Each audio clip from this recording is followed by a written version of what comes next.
Assalamualaikum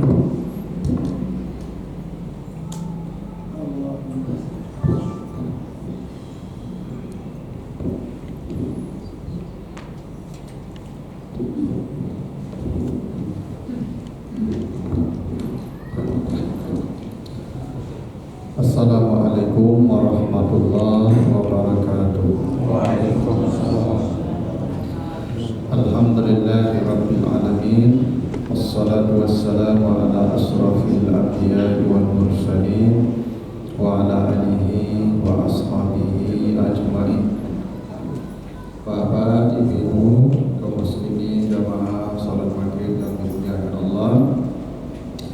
Kembali kita bersyukur kepada Allah atas segala karunia-Nya. Salawat dan salam kepada Nabi kita Muhammad sallallahu alaihi wasallam. Bapak Ibu yang saya muliakan, dalam surat Al-Baqarah ayat 222 Allah Subhanahu wa taala berfirman, Innallaha yuhibbut tawwabin wa yuhibbu al-mutatahhirin.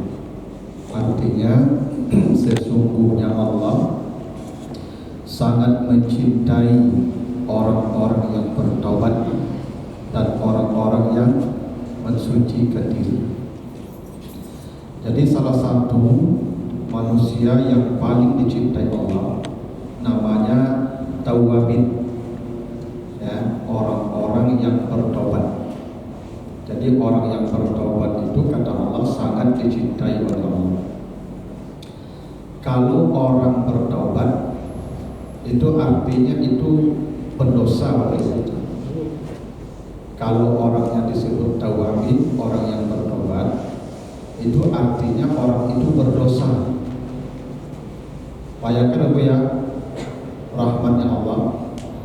Yang dicintai Allah itu bukan ahli tahajud, bukan ahlul Quran, bukan ahlul puasa, bukan.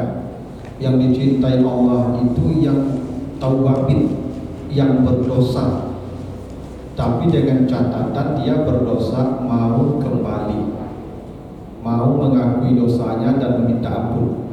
Itu dicintai Allah. Ya tentu ahli tahajud, ahli puasa lebih dicintai lagi.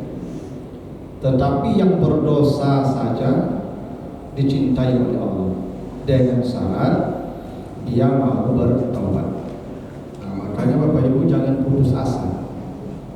Jangan Bapak Ibu merasa misalnya masa muda dosa banyak, dan tubuh baru sadar, ya, lagai baru tekana yang mana, tidak apa-apa. Allah masih mencintai kita, walaupun masa lalunya banyak dosa. Selama kita mau mengakui dosa-dosa kita dan kembali kepada Allah.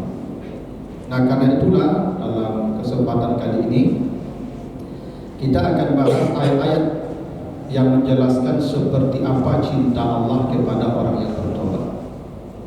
Ya, tadi Allah kan baru mengatakan bahwa Dia mencintai orang yang bertobat.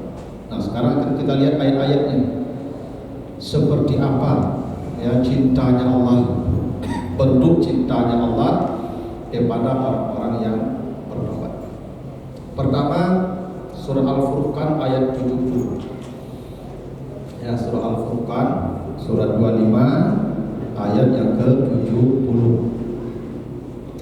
Apa kata Allah? Illa man taba wa amana wa amila amalan salihan faulaika yubaddilullah sayyi'atihim hasanat wa kana Allahu ghafuran rahim. Kata Allah, kecuali orang yang mau bertobat. Dia mau bertobat dan dia beriman dan melakukan amal saleh setelah itu, maka kata Allah, mereka yang bertobat itu akan diganti Allah semua dosa mereka dengan pahala. Itu janji Allah. Sayangnya Allah kepada orang yang bertobat, kalau mereka bertobat kata Allah, sebanyak dosa yang pernah diperbuatnya, sebanyak itu diganti Allah dengan pahala. Kalau Bapak Ibu pernah berdosa 1 juta, maka dengan tobat itu dosa yang 1 juta diampuni, ditambah penggantian pahala sebanyak dosa yang diampuni. Itulah kenapa di penutup ayat itu Allah menutup sifatnya dengan 2. Wa kana Allahu ghafuran rahiman. Allah Maha Pengampun lagi Maha Penyayang. Kenapa sifat Allah harus bergabung 2 ini? Ghafurun, Rahimun. Kenapa tidak cukup Ghafurun saja? Wa kana Allahu ghafuran titik.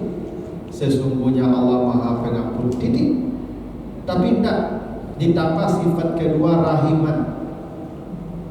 Kenapa begitu?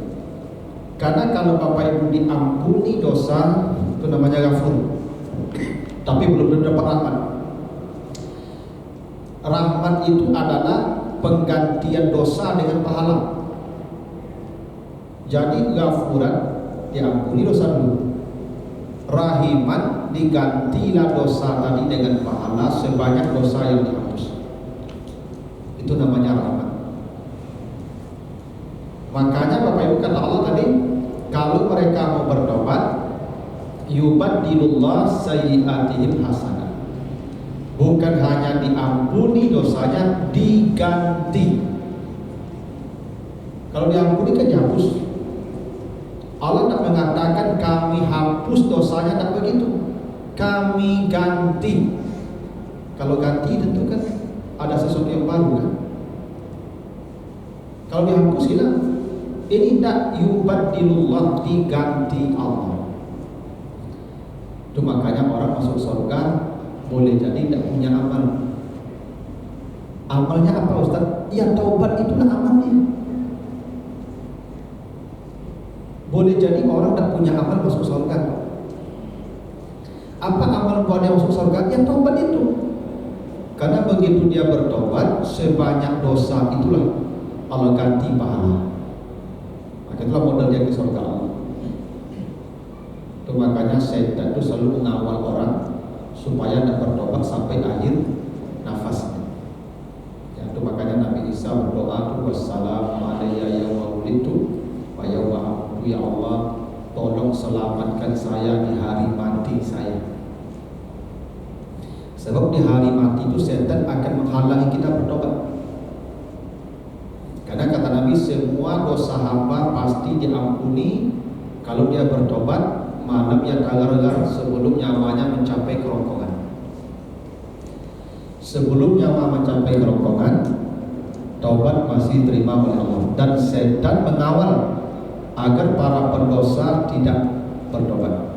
Itu makanya setan turun ke siapa? Dibaca surah Asy-Syu'ara. Ya, surat Asy-Syu'ara ayat 221 ya 222. Hal unabbiukum alaman tanazzalus syayatin. Mau tak kalian saya beritahu kepada siapa setan turun? Di setan itu akan turun kata Allah. Kepada siapa? Tanazzalu ala kulli afakin asim. Setan akan turun kepada para pendosa.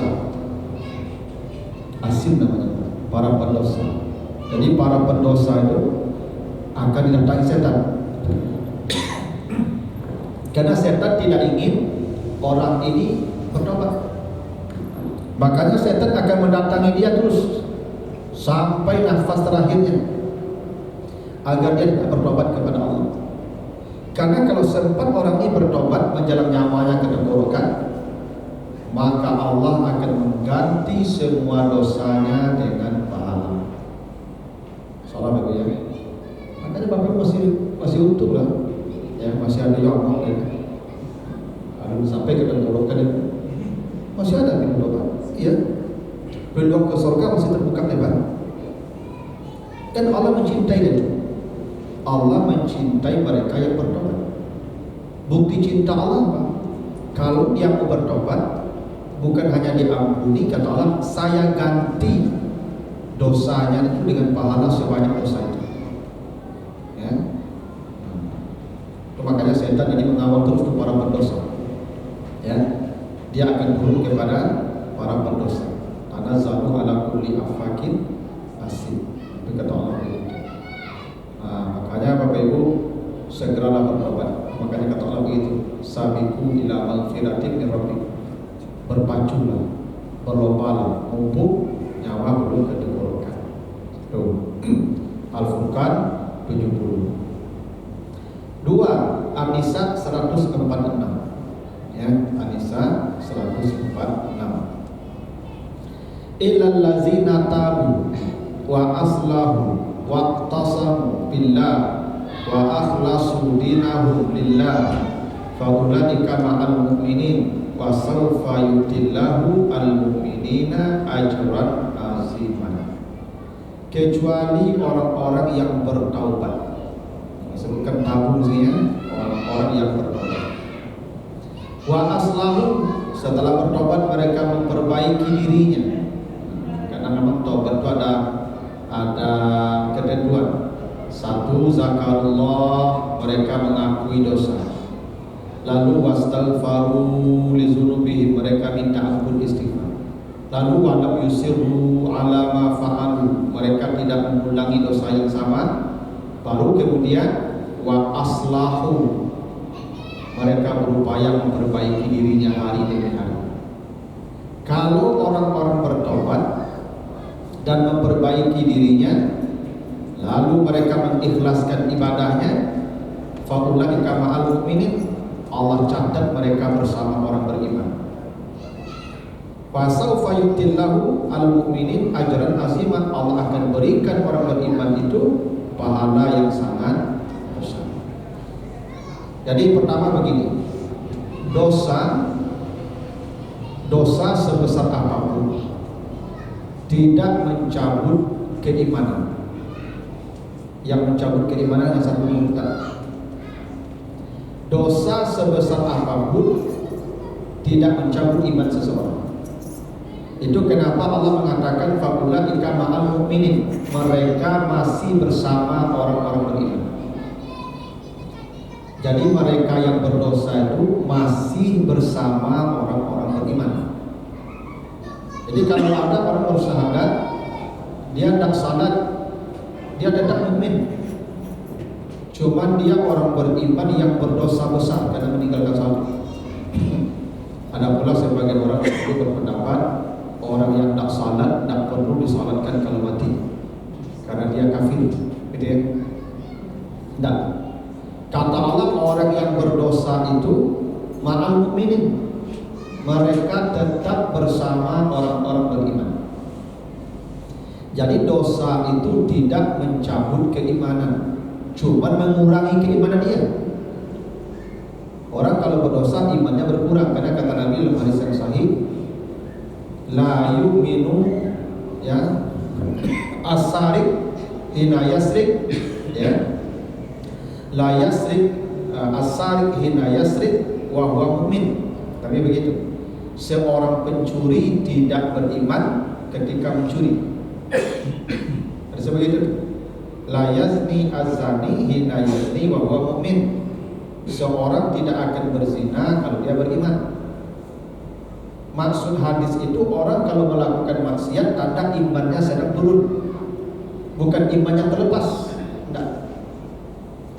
Orang kalau bermaksiat itu tanda imannya sedang turun, imannya berkurang. Makin banyak maksiat imannya makin berkurang, makin turun, nanti makin tipis imannya. Tapi maksiat tidak mencabut iman, karena yang mencabut iman itu hanya murtad saja. Nah itu kenapa kata Allah mereka yang berdosa tadi ma'al mu'minin, tetap bersama orang-orang yang beriman. Bila mereka bertobat, illal ladzina tabu, kalau mereka bertobat, wa sawfa yu'tillahul mu'minin ajran aziman, Allah kelak akan memberikan kepada mereka pahala yang sangat besar. Apa yang membuat mereka dapat pahala? Taubatnya itu. Kata Allah, bila mereka bertobat, Allah berikan pahala yang besar. Bukan pahala yang besar. Salah ya. Kalau mereka bertobat, bukan diampuni dosanya, itu pasti itu. Bukan dikasih pahala, yang pasti pahalanya pun aziman. Itu buktinya Allah mencintai taubat tadi. Bukan pahala ringan dikasih Allah bertobat, pahala besar. Makanya dalam hadis Bukhari, kata Nabi, ada dulu orang pada membunuh 100 orang. 100 orang dia sudah bunuh. Dan dia ingin bertaubat, tapi dia tidak tahu apakah masih ada pintu taubatnya atau tidak. Karena sudah 100 orang, membunuh 1 orang saja kekal dalam neraka jahanam. Ya, siapa yang membunuh 1 jiwa saja, kata Allah, fajazaohu jahannam, kekal dalam neraka jahanam. Ini 100 orang dia sudah bunuh, tapi dia mau bertobat. Dikasih tunjuk, di sana ada orang-orang saleh. Pergilah ke sana, berkumpul bersama mereka, tanyalah ke mereka, ada tak pintu tobat? Ada ustaz, ada guru di sana, coba tanya. Bilang. Maka dia berangkat di rumahnya, ingin bertanya masih ada tak pintu tobatnya, ke majlis yang ada di negeri orang saleh. Di tengah jalan mati dia. Fahtasamat malaikatur rahmah wa malaikatul azab. Malaikat rahmat dan malaikat azab bertengkar. Ini orang ke surga atau ke neraka? Kata malaikat azab, neraka, dosanya banyak. Kata malaikat rahmat, surga, dia mau bertobat. Dalam kata Allah, ukur jarak rumahnya ke tempat pengajian tadi. Lalu itu langkah kakinya. Setelah dihitung, kata Nabi, berlebih sejengkal ke arah sono majlis. Maka kata Allah ke malaikat rahmat, bawa dia ke surga dengan rahmat saya. Kenapa? Karena dia ingin bertobat. Maka bertobat itu ajaran aziman, pahalanya sangat besar, dia ke surga. Makanya Bapak Ibu, cukup taubat itu menyelamatkan manusia dan memasukkan dia ke surga Allah. Kenapa? Karena taubat itu kata Allah janjinya, saufa yu'tillahu al-mu'minin ajran aziman. Allah berikan kepada mereka pahala yang sangat besar.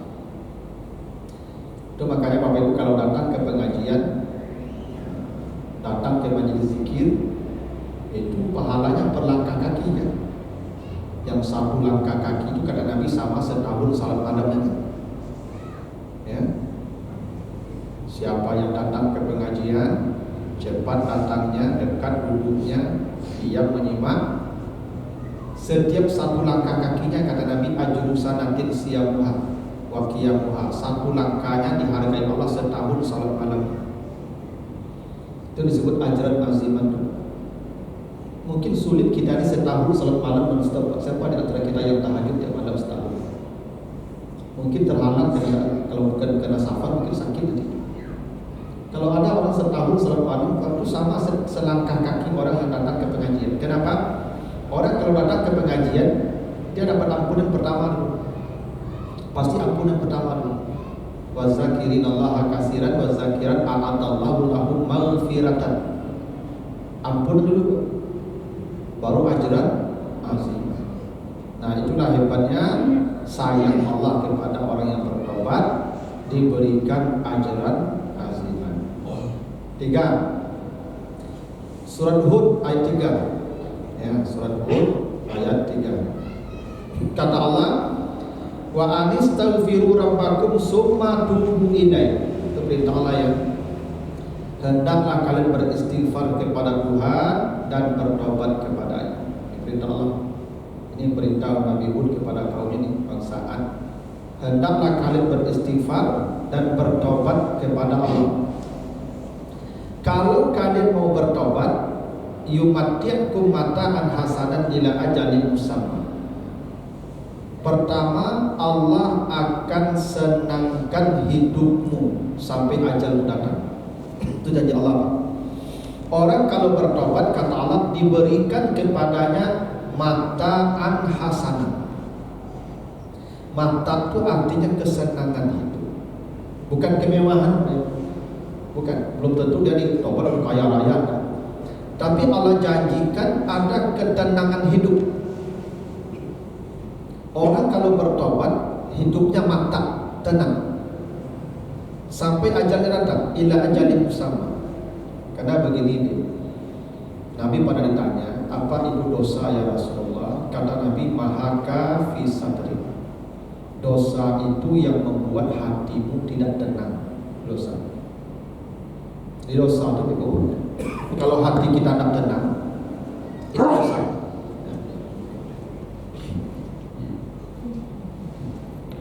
Makanya begini, ibu-ibu kalau bercakap jawab di rumah, dia mau lalu atau mana? Ya, karena dosa itu. Karena orang kalau berdosa itu gelisah, susah tidur itu. Kecuali hati ibu lah pada hati hari bercakap, dia kabur dan betul kabur. Tapi kalau sekali-sekali bermasalah, itu pasti terganggu. Karena hati itu gelisah kalau kita berdosa. Apalagi dosa kepada Allah. Makanya orang kalau segera bertobat, tenang langsung tuh. Gini nak, ibu dah mau lalu, misalnya ibu bercakap ya sudah orang sama lalu, tidur ibu terganggu tidur, cakap orang sama lalu. Habis itu ibu datang minta maaf, bu, mohon maaf ya, tolong sok kepada sama-sama ibu. Pasti ibu tenang habis itu kan, pasti coba dah percaya. Asal dapat maaf, tenang. Kalau tidak dapat maaf, gelisah. Makanya kata Allah, kalau engkau bertobat, Allah tenangkan hidupmu sampai ajalmu datang. Itu disebut dengan kasih sayang Allah kepada orang yang bertobat. Ditenangkan hidupnya, jauh dari kegelisahan dan ketakutan. Itu. Lalu wa yu'ti kulli fadlin fadlah. Allah berikan kamu karunia-karunianya yang banyak. Jadi ternyata taubat itu pangkal karunia Allah. Coba nanti Bapak baca di surat Nuh ya. Surat Nuh 8 sampai 12. Ketika Nabi Nuh memerintahkan umatnya bertobat, apa kata Nabi Nuh? Kalau kalian bertobat kepada Allah, satu, Allah kirim hujan yang banyak. Itu namanya karunia Allah. Kalau bertobat, Allah turunkan hujan. Mungkin negerimu kering, tandus, Allah turunkan hujan. Itu karunia. Dengan apa turun hujan? Dengan taubat, kata Nabi. Taubat. Allah turunkan hujan yang banyak. Yursilis sama'a alaikum midrar. Diturunkan hujan. Tidak cukup di situ, kata Nabi Nuh. Kalau kalian bertaubat, wa yumdidkum bi amwalin wa banin, dilapangkan Allah hartamu. Hebat. Kalau kamu bertobat, dilapangkan hartamu. Karena ada orang dapat harta banyak, tapi sampai sasak. Ikut lalu saya dapat. Dia sibuk mengurus harta, hidupnya dah sampai. Ya. Kenapa? Karena hartanya tidak melapangkan dia. Banyak orang Bapak Ibu kayu, tapi malah masuk penjara. Gara-gara kekayaan itu masuk penjara. Kenapa? Karena harta tidak melapangkan. Kapan harta melapangkan? Kalau taubat. Bukan hanya cukup sampai di situ. Wabanin, Allah lapangkan anak-anakmu. Karena ada orang begitu, anakku sasak, anakku manusia, anakku mampu masalah, stres sakit kapan dana. Anakmu kalau ingin lapang, taubat. Jangan Nabi begitu. Lalu apa lagi? Diturunkan hujan ditumbuhkan buah-buahan yang banyak yang ditanam menjadi, ya. Makanya Bapak Ibu kalau tiup yang ditanam mati, itu dosa mungkin banyak. Ya. Tuangin tangan sama itu. Ada orang tiup tanam mati sih. Tapi ada orang tiup yang tanam itu jadi tumbuh. Apa yang ditanam tumbuh. Itu janji Allah begitu. Kalau kamu bertobat akan ditumbuhkan kebun-kebun yang lebat dan diberikan sungai-sungai yang banyak. Apa sebab-sebab karunia tadi? Kata Allah, taubat. Ya. Begitu di surat Nuh ayat 28 sampai 12 itu. Ya. Itu yang dimaksud Allah kalau kamu bertobat. Wa yu'ti kullazi fadlin fadlah. Allah akan berikan karunia-karunia yang banyak kepada. Hebatnya tobat ya. Didandakan hidup kita sampai ajal datang dan didatangkan karunia-karunia yang banyak kepada kita. Ya. Termasuk karunia itu ya, mungkin karirnya baik. Biasanya ibu orang kalau jauh dari maksiat itu karirnya melejit di situ. Ya. Itu karunia juga. Kalau orang bermaksiat biasanya karirnya langsung hancur. Ya. Makanya ada orang yang dimuliakan, yang dihormati, tiba-tiba ketika dia berbuat dosa hancur lebur. Ya, karena taubat itulah yang membuat ya fadlah, karunia yang banyak datang kepada kita. 4. Surat Hud 52. Surat Hud 52. Apa kata Allah? Wa ya qaumi istaghfiru rabbakum summa tubu ilaihi. Kata Allah, wahai kaumku, wahai kaumku, bertobatlah kamu kepada Allah. Ya. Bertobatlah, tubu ilaihi, bertobatlah kamu kepadanya. Kalau kamu bertobat kepadanya, yursilis samaa alaikum midrara wa yazidkum quwwatan ila quwwatikum. Kalau kamu mau bertobat, diturunkan hujan yang banyak dan ditambah kekuatan badan. Soalnya ya. Kalau kita bertobat, kata Allah, tadi hujan turun. Yang kedua, ditambah kekuatan badan. Jadi ternyata Bapak Ibu, kekuatan fisik kita ini, daya tahannya itu berpengaruh atau terpengaruh dengan dosa kita. Makin banyak dosa yang kita perbuat, itu kekuatan tubuh akan berkurang. Betul. Sebab begini tadi, apa itu dosa? Dosa yang membuat hati tidak tenang kan? Kalau hati tidak tenang, pasti tidur terganggu. Pasti. Kalau hati tidak tenang, pasti makan terganggu. Tapi ibu kalau gelisah, payah lalu nak? Payah. Kalau ibu tenang hatinya, tidak ada dosa, ibu lalu lama. Coba kau ibu dengan ceramah tidak kalau, dengan nyata tak kalau, tapi itu tanda udah berdosa. Iya. Tanda udah berdosa itu. Orang kalau lalu duduk dengan ceramah, tanda hati tanam tak? Tanam. Kalau tak tanam tak boleh lalu baca Quran. Itu bukti hati tanam. Coba ibu bayangkan menyandar saja serami kurang. Saya ibu Ustaz ngecek Jofik, tapi dia bisa lalu Bapak Ibu. Mustahil kalau hati orang tak tanam.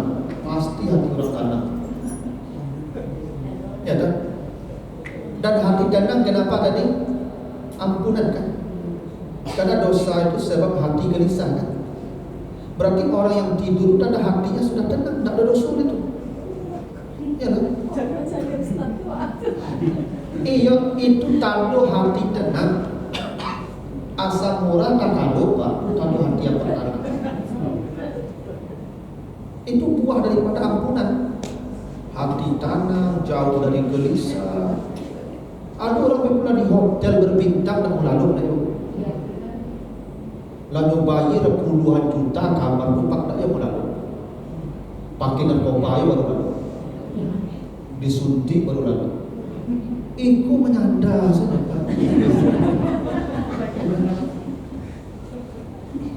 Itu hebatnya ampunan tadi. Karena kita duduk di pengajian itu dosa diampuni. Kalau dosa diampuni hati tenang. Kalau hati tenang lalu murah. Kalau lalu murah badan kuat. Coba Bapak Ibu kalau terganggu lalu tak lama badan jago lalu tuh. Iya. Tapi kok lalu pakai panjang saya tak kuat lalu. Ada Pak? Pasti Pak. Asal lalu apa tanganku, kekuatan apa berkurang begitu. Makanya ya dah dulu lalu kali itu dulu. Coba baca nanti surat Al-Anfal ayat 11. Kenapa umat Islam perang Badar menang? Padahal cuman pasukan 300 orang lawan 1000 orang. Bayangkan Pak, 300 orang lawan 1000. Senjata orang langkung, senjata apa saja. Mana? Kenapa menang? Udah Al-Anfal 11. Is yughashikumun nu'as amanatan. Di malam perang itu, besok mau perang nih, umat Islam dikasih nikmat tidur pulas semalam-malam. Yang orang kafir sebelah tak bisa tidur semalam-malam. Orang beriman dikasih tidur nuas. Makanya di pagi hari kekuatannya beda. Habis itu bangun tidur, orang Islam disiram dengan hujan. Orang kafir di sebelah ada dapat hujan. Ala lalu pasai disiram dulu juga air, dah kuat tu. Yang di sana ala lalu matu dah ada lebih air tu. Ada. Tu aku umat Islam menang di perang Badar. Apa kuncinya? Tidur. Tidur. Dan kenapa mereka bisa tidur? Amanah. Karena hati mereka tenang. Pokoknya aku nak berang itu. Kalau ibu lalu dah mau ceramah. Kau berang ibu. Mutano dosa dah diampuni. Nah jadi kalau badan kalau lalu kau full, tak terganggu dengan lebih perasaan tanah, badan kuat. Dah ada. Kalau bapak ibu tak terganggu perasaannya, selalu makan hilang, dah ada. Jadi ibu kalau tak bisa baca kak saya apa, baca kak habis-habisan je suami di rumah. Dia mau makan. Tak boleh lama sabar ibu, saya boleh tahu. Kenapa perasaan kanai? Diajak apa makan ke restoran mewah, tak selera makan. Kenapa perasaan kanai? Dah beda. Yo selera makan tu je perasaan itu. Dan makanya awak di restoran lama makan, kena perasaan senang situ. Pas di bosan di restoran baru, kecil pelayan yang rancang-rancang. Selamat siang Pak, ada yang bisa kami bantu mau pesan apa? Dah beda. Tunggu Pak ya, sebentar ya. Ada Pak, silakan Pak. Itu mungkin makan lama, caru. Eko ibu tak waktu kumpul je kami jalan dekat kami. Aku menyuruh ni kan. Tu lah kanai perasaan kami makan ni dah lama. Dah itu. Selamat lama sampai kau cedu caru dalam rasa tubuh itu. Jadi perasaan kau penting piu. Orang kalau perasaannya tenang, maka kata Allah ditambah kekuatan badannya lagi. Itu hubungan. Jadi kalau kita bertobat, hati tenang, jiwa tenang. Kalau jiwa tenang, tidur full. Kalau tidur full, kekuatan ada. Makan pun full, kekuatan ada. Itu makanya ciri-ciri orang bahagia dan sehat bukan gitu. Makan berdampu. Oh, bakaru ada. Kalau lah makan berdampu, kalau lah lalu bakaru, itu tanda orang paling bahagia ada betul. Ya itu Pak. Nah lalu bakaru makan berdampu kok. Kalau dah ada perasaan dengan dah itu. Dan yang mengganggu perasaan itu hanya satu dari dosa. Dosa. Ya. Itulah kenapa perintah Allah tadi bertobatlah. Jika kamu bertobat, wa yazidkum quwwatan ila quwwatikum, Allah tambahkan kekuatan pada badan. Salah Bapak ya, Allah tambah kekuatan badan kita. Ya. Jadi kalau Bapak wajib sakit, kecuali dia makan usia ya. Kalau wajib sakit boleh jadi itu dampak dari dosa. Itu. Makanya kata Allah kan begitu. Wa ma asabakum min musibatin fabima kasabat aydikum. Tidak ada satupun musibah yang menimpamu kecuali karena dosa yang kau perbuat. Sakit musibah. Berarti orang sakit itu mungkin karena ada dosa, dan itulah kenapa kata Nabi setiap sakit menghapus dosa. Ya. Hingga tusukan duri yang dirasakan badan seseorang sakitnya itu menghapus dosa. Artinya apa? Boleh jadi penyakit seseorang itu dikarenakan dosanya, tapi dengan rahmat Allah, dengan sakit itu diampuni. Kira-kira begitu pula. Kalau dia tidak bertobat, tobat dia itu penyakit itu. Kalau dia bersabar, menerima sakit, maka sakit itu tobat dia yang akan mengampuni dosa-dosa. Kalau tidak, begitulah kata Allah di surat Asy-Syura, surat Asy-Syura ayat yang ke-30. Ya. Asabakum min musibatin fa bima kasabat aydikum wa ya'fu an kasir. Gitu ya. Allah dengan penyakit itu hendak mengampuni dosa-dosamu. Jadi Bapak Ibu kalau perlu sakit, ya tidak apa-apa. Itu cara Allah ya mengampuni dosa-dosa kita. Ya, yang di surah Asy-Syura ayat 30 sudah dibaca. Ya, surah Asy-Syura ayat 30. Kata Allah penyakit itu cara pengampunan dosa. Tapi kalau kita bertobat, dikuatkan badan kita. Kalau kita bertobat, badan kita dikuatkan Allah. Kalau kita tidak bertobat, dosa banyak dikasih penyakit, tapi penyakit telah menghapus dosa. Kira-kira begitu. Jadi penyakit pun tidak buruk pula, tapi penyakit itu karena dosa. Tujuan Allah datangkan penyakit supaya dosa kita diampuni. Karena kita mungkin tidak bertobat, tobat kita itu sakit itulah. Kalau kita sabar, ya. Jadi boleh jadi orang tidak bertobat, dosanya pun hilang karena penyakit. Karena kata Allah kalau datang musibah itu karena dosa, dan tujuan musibah untuk menghapus dosa. Itu jadi keuntungan taubat ya akan membuat ya badan kita kuat. 5. Surah An-Nur ayat yang ke-31. An-Nur 31. Apa kata Allah?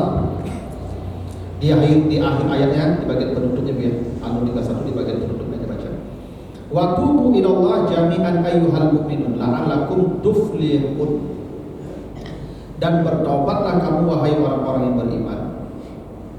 Kamu pasti beruntung. Kata Allah begitu. Bertobatlah kamu pasti beruntung. Nanti diulang lagi di Al-Qasas ayat 67. Nanti bagi baca lagi di Al-Qasas 67. Wa amma man taba wa amana wa amila shalihan fa asa ayakunu minal muflihin. Siapa yang bertobat dan mengerjakan amal saleh setelah bertobat itu, maka pastilah mereka termasuk orang yang muflihun. Kalau begitu, kalau orang mau bertobat, dia akan dimasukkan Allah ke dalam golongan muflihun. Dan ingat, muflihun itu, coba baca Al-Mu'minun nanti. Kan aflahal mu'minun, aflaha ya. Sungguh beruntung orang beriman. Apa keberuntungannya? Allazina yarisunal firdaus, mereka penghuni surga firdaus. Dan kata Allah di sini, la'alakum tuflihun, sama dengan aflaha tadi. Asa ayakuna minal muflihin, mereka menjadi orang yang muflihun. Dan muflihun tadi surga firdaus. Apa makna ayat ini? Siapa yang bertobat bukan hanya masuk surga firdaus, karena Allah mencintai dia. Tidak mungkin kekasih Allah ditaruh di surga di bawah. Ya kan begitu. Kan tadi Allah mencintai orang yang bertobat. Kalau sudah dicintai Allah, tidak mungkin surga paling bawah, atas. Maka tempatkan mereka di surga firdaus itu. Kenapa? Kata Allah, la'allakum tuflihun. Tubu ilallah, bertobatlah kamu kepada Allah, la'allakum tuflihun. Dan aflaha itu surga firdaus. Kan aflahal mu'minun dan seterusnya. Allazina yarisunal firdaus hum fiha khalidun. Jadi Bapak Ibu, taubat itu sebab orang memasuki surga paling tinggi, firdaus. Taubat karena Allah mencintai dia. Bukan mengampuni dosa orang yang bertobat, mencintai. Dan cinta Allah buktinya apa? Dikasih surga yang paling tinggi. Itu ya. Al-Nur 31 dan Al-Qasas ayat 67. Nah, terakhir surat At-Tahrim ayat yang ke-8. Ya, At-Tahrim ayat yang ke-8.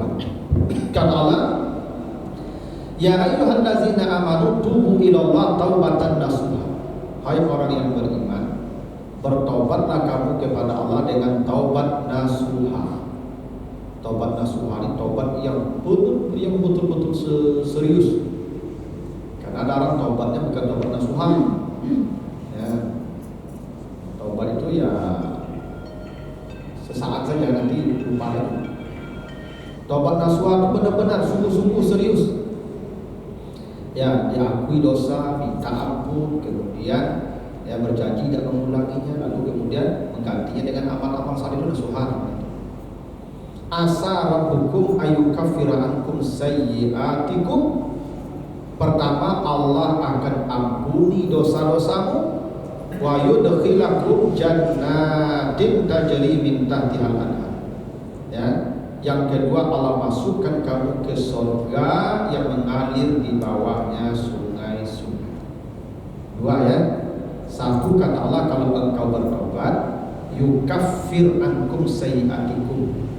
Semua dosanya ditutup Allah.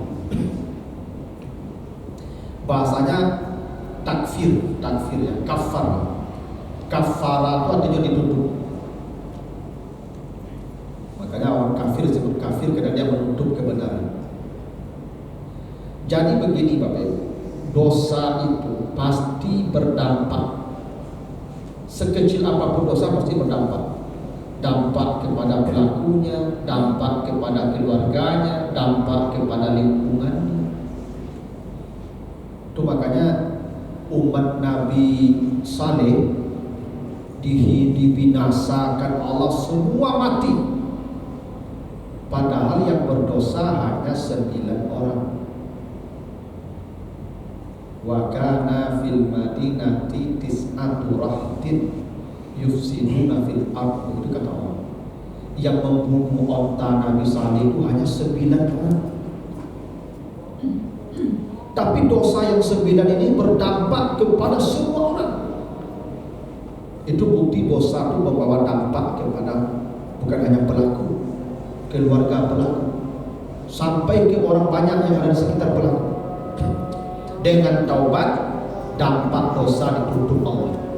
Itu namanya yukaffir. Dampak-dampak dosa tadi ditutup Allah. Itu sayangnya Allah. Harusnya dia celaka, keluarganya celaka, tetangganya celaka, tapi dampak dosa itu ditutup Allah karena taubat ini. Itu hebatnya taubat, menutup dampak-dampak dosa. Apalagi di akhirat, neraka. Ya. Karena itu kalau dampak dosa sudah ditutup, termasuk azab sebagai dampak yang utama, maka kata Allah, wa yudkhilukum jannatin, pasti dimasukkan ke surga Allah. Nah, itulah di antara ayat yang menjelaskan tentang betapa sayangnya Allah kepada para pendosa yang mau bertobat. Jadi Bapak Ibu jangan berputus asa dari rahmat Allah. La taqnatu min rahmatillah. Innallaha yaghfiru dzunuba jami'an. Jangan pernah berputus asa dari rahmat Allah, karena semua dosa akan diampuni Allah, dan yang mau bertobat akan menjadi kekasih Allah. Pokoknya Bapak Ibu, tobat ada. Ada banyak besok selalu tobat ada. Ya, Tuhan ada kartu buat. Ya kan sampai nyawa kena golok kali itu. Jadi apa Ibu? Ibu. Begini tanda taubat diterima. Kan tadi taubat itu kan kata Allah akan ditenangkan hidup. Tanda ibu bapak taubat tak boleh terima dah Ustaz. Ibu gelisah atau tenang? Nanti ibu taubat. Orang lalu di pengajian itu alamat. Itu saya tahu. Asal ada kalau di pengajian, itu tanda alamat tu mana dari ibu taubat. Ada lagi kita. Serang kali lagi orang ramai selalu lagi musuran. Itu tanda salah satu. Tapi kan ya kan tanda taubat diterima itu karena Allah yang tunggu ya kan? Tapi kan tadi kata Allah kalau kamu bertobat yumatiakum mataan hasan, diberikan ketenangan sampai ajal datang. Makanya ada orang mati Pak tenang matinya Pak. Itu diampuni Allah. Habis. Nah itu dulu Bapak Ibu, mudah-mudahan ada manfaatnya dan